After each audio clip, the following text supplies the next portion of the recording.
So this is going to be an introduction into metagame theory, and essentially what is a metagame, what defines a metagame, what's a healthy metagame, what's an unhealthy metagame, and everywhere in between. This will be just an introduction to metagaming. What is the place of a metagame in a card game? So first of all, we have to know what is a metagame. A metagame is essentially, it's the sum of the best decks in a format. So if we look at a format like Hearthstone right now, the meta is made up of Demon Hunter, Bomb Warrior, Galakrond Rogue. Those are the main decks in the meta right now. And so some decks are better than other decks, and some decks do worse against other decks. And so I'm gonna try to understand maybe the basics of why this happens. So in a healthy metagame, we have a triangle, and there's three different things on this triangle. We have mid-range, we have aggro, and we have control. So these are the main three deck types, and of course you have tempo and control and combo and things that fall in between these archetypes. But I'm just going to make the assumption, since this is a basic video, that we're just talking about these three types.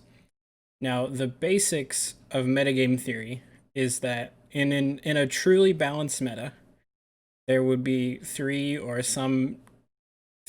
divisible number of three average games between these three deck types. Now what happens is aggro will have an advantage over control, control will have an advantage over midrange, and midrange will have an advantage over aggro. So what this means is that in a perfectly healthy format, you could pick any one of these styles of decks and have a relatively even chance of winning after you've queued enough games. So what I mean by that is, let's say that there's three decks in the format. There's an aggro deck, there's a mid-range deck, and a control deck. We'll stick with a simple example. And then let's say you decide to play the aggro deck because you're a scrub. So let's say you have a 33% chance to play against an aggro deck, a 33% chance to play against a control deck, and a 33% chance to play against a mid-range deck. Let's say your win rate against a control deck is 60%, and your win rate against a mid-range deck is 40%. So what that and against other aggro decks is 50%. So you're perfectly even. So what we have here, so we have 1/3. We have 1/3 multiplied by the win. So let's say this first one's aggro. That's 1/3 multiplied by 50%. And then against control, that's 1/3 multiplied by 60%, because that's what we said the win rate was against control. And then against mid-range, where our win percentage is 40%. And what this ends up being, if 16.6%, this is 20%. Oh gosh. This is 20%, and this is 13.3%. All these are percentage. Sorry, I ran out of room because I can't write, and I should have done this neater. So anyhow, essentially what this means is that when you add all these numbers up together, this comes out to about a 50%. And of course, this number will change based on the skill level and the skill level of your opponents. But just from a basic perspective, your win rate should be, you should have an even chance of winning each game, theoretically, or the average sum of your games. So of course, this is a hypothetical healthy metagame, but of course, most metagames are not healthy. And the reason for that is that it's very difficult to balance this out, to balance a specific win rate against a specific type of deck. I'm going to explain why that's the case. And the problem is that when developers start developing cards, they want to make things powerful and good. And of course, we all know what happens when something becomes too good. So let's just say, for instance, Control got this new play toy, a board wipe for 3 mana that just destroys all minions. That would normally be nuts. So what happens is Control becomes more powerful. So let's say Control got a boost, and now against aggro, instead of having a 40% win rate, it went to a 50%. And against midrange, let's just say the matchup is still the same. Let's say this doesn't change much against the midrange deck, but really helps against the aggro matchup. So what happens now is the control deck starts getting played more because it's obviously more powerful, and now the win rate goes higher, right? So it's 60% plus 50% plus the 50% here, and that divided by 3 ends up being like 53%, 55%, somewhere in that range. And that's inherently stronger. So that's why people would, and then all of a sudden all the pros are playing this deck, right? If you're going to climb on ladder, this is the only deck you play. And so what happens is, is this deck is no longer played anymore. Because now you have a worse matchup. You have a 50% this way, a 40% this way, and your win rate becomes like 45%, even if you're playing at the best. So then what really happens is that less people are going to be playing this mid-range deck. Because now, instead of it being a 33% chance to play against your aggro deck, and a 33% chance to play against control deck, and a 33% chance to play against the mid-range deck, you now have less of a chance to play against the aggro deck and more of a chance to play against the control deck, which is already a bad matchup here. It's already 40%. So now this win rate goes down. And then this played time goes down because the win rate is down. And then what happens is now that this goes down, more and more people are going to keep playing control, and then you just have one deck in the format. This is a completely broken meta. The problem is that most of the time this doesn't happen. There's very few cases in card game history where this happens, and this stayed the case for a long period of time. The only time that I can remember in recent history would maybe be like the Grim Patron meta in Hearthstone, when Grim Patron was released and that deck was the best. Even if it was very difficult to play, it was the best deck and everyone was playing that deck. And so the only thing you could do was find a very specific counter to that deck.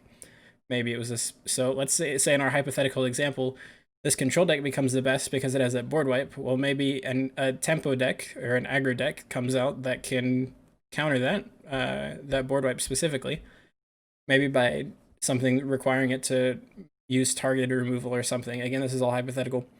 So then what happens is people are going to pick out that deck, and it becomes a very rock, paper, scissors, where this is your best deck. You have the deck that beats the deck. So we have this other deck out here. So we have this here counter to the deck. So the counter now beats the control deck, which, by the way, may or may not be on this triangle to begin with. And then what you're going to end up having is you're going to have what's called the counter to the counter. And this is a very unhealthy metagame, because then this control deck is going to feed off of this one. And so inherently, this is always going to be the best deck in the format. And this is what a lot of people refer to when they see rock, paper, scissors meta, right?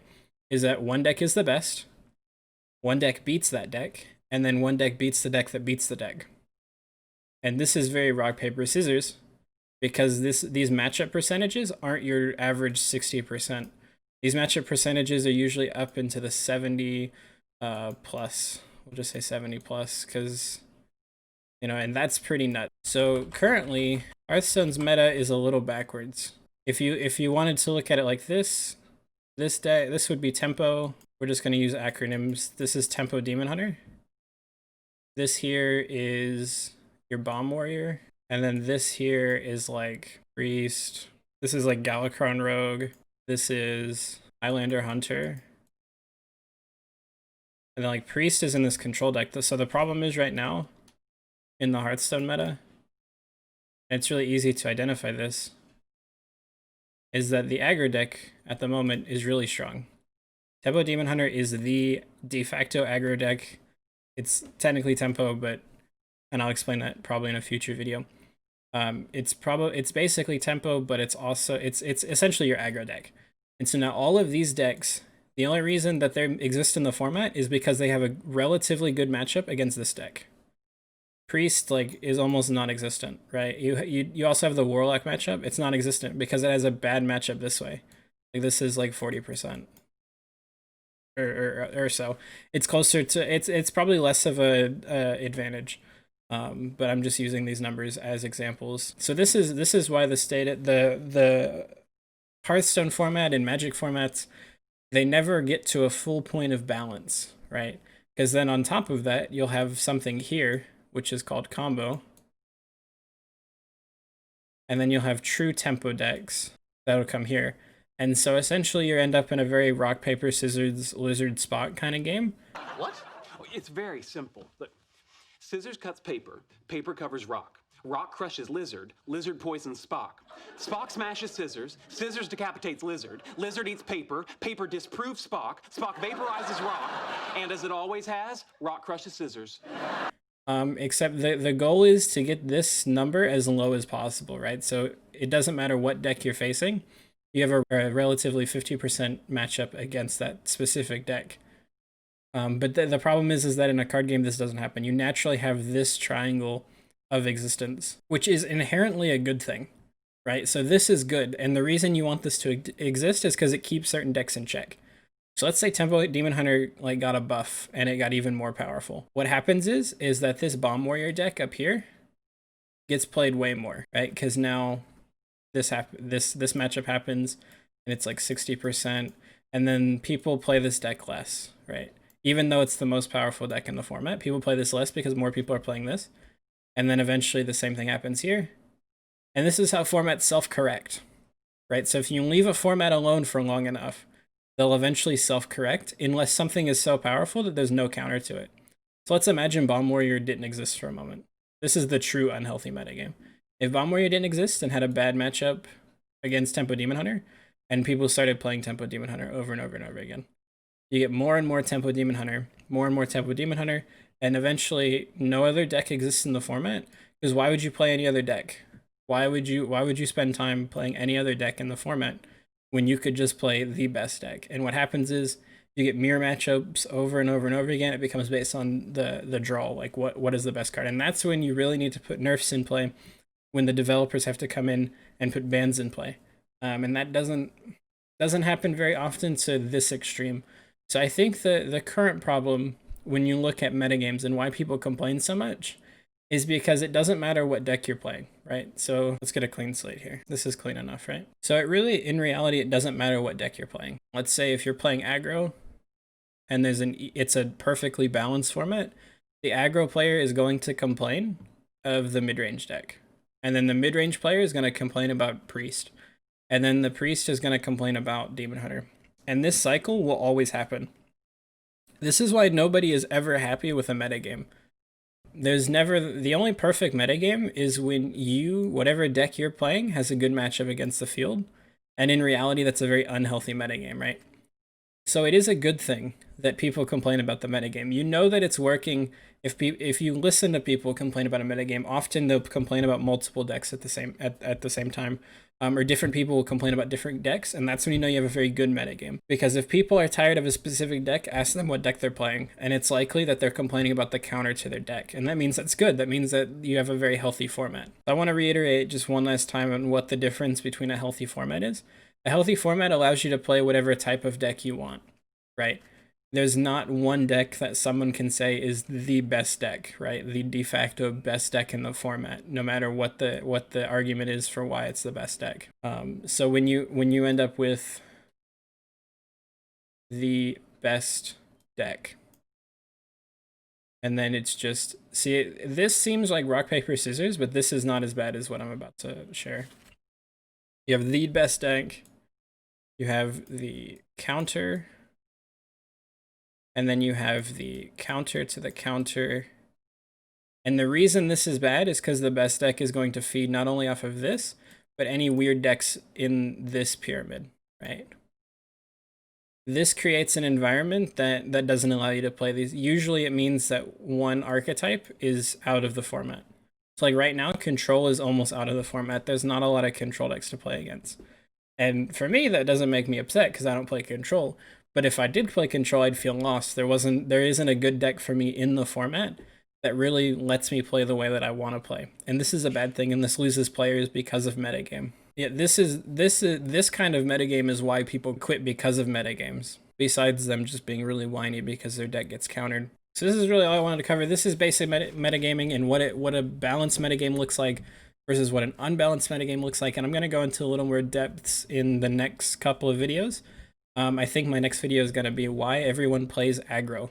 Why aggro is often the most played deck in any format, even if aggro is bad, like in the hypothetical that I talked about earlier, where control is bad. Control is good. People will still end up playing more aggro. And I'll explain that in a future video. It's not exactly as straightforward as Reddit would like to make it seem that it is. So if you like this, don't forget to give it a thumbs up and subscribe if you want to see that future video. And I'll probably go a lot more into depth, talk about what is tempo, where it fits in the triangle, what is combo, where it fits in the triangle, and all of that. So tell me how you liked it. If you didn't like this video, please be sure to leave me a comment and tell me why you think I'm completely wrong. And if you're really gonna tell me off, you can find me streaming on Twitch, and if you hop in Twitch chat and tell me off, I will be sure to listen to you for sure, because I have nobody else there. So thanks for watching. Yeah, I think that's it.